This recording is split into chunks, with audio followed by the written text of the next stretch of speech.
We want to start tonight with continuing coverage on that shooting involving ICE agents in Stanislaus County. It left one man in critical condition. I want you to take a look. It was all caught on camera. According to the acting ICE director, the agents were conducting a targeted vehicle stop to arrest Carlos Ivan Mendoza Hernandez.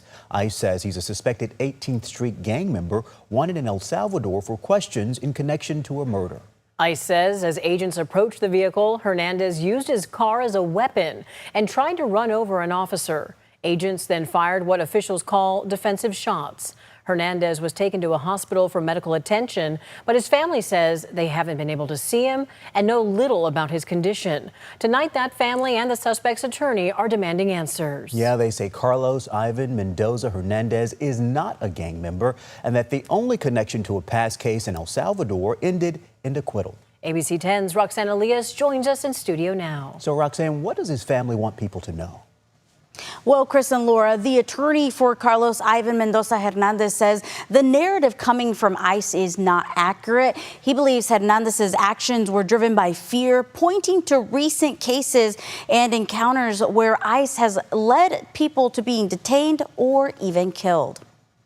My sister called me and she told me, oh, someone just called me, right? They are telling me that Carlos got shot and he's in hospital. With a worried look on her face, Cindy, the partner of Carlos Ivan Mendoza Hernandez, spoke to reporters. The mother of his 1-year-old daughter says she was at work when she got a call from her sister telling her he had been shot Tuesday morning in Patterson. That same day, ICE's acting director said agents were carrying out a targeted vehicle stop, describing Hernandez as a suspected 18th Street gang member wanted in El Salvador for questioning in a murder case. But his family strongly disputes that, insisting he has no ties to any gang. The reality is obviously quite a bit different.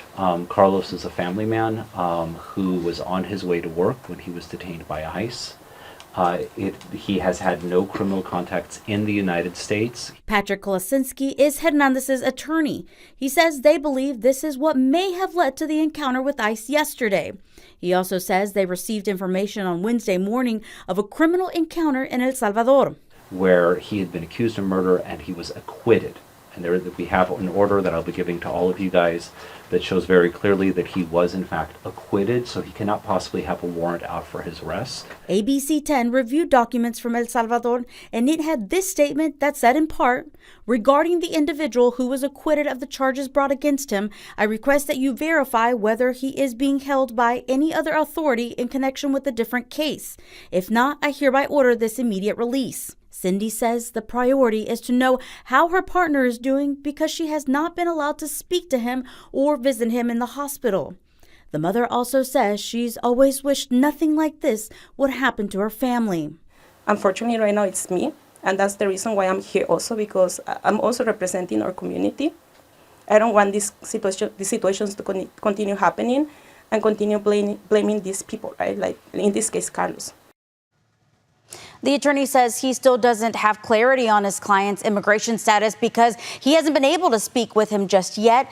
But he adds that that shouldn't matter because he says this encounter should have not ended the way that it did. I also reached out to the FBI in Sacramento. They declined to comment, citing an active investigation.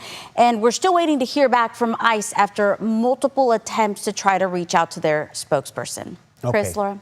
Roxanne, we do thank you for that update. Stay with us as we learn more. Congressman Josh Harder released a statement about the case saying, quote, it's clear that we need an immediate, full and independent investigation into this operation to ensure accountability for ICE and justice for our families.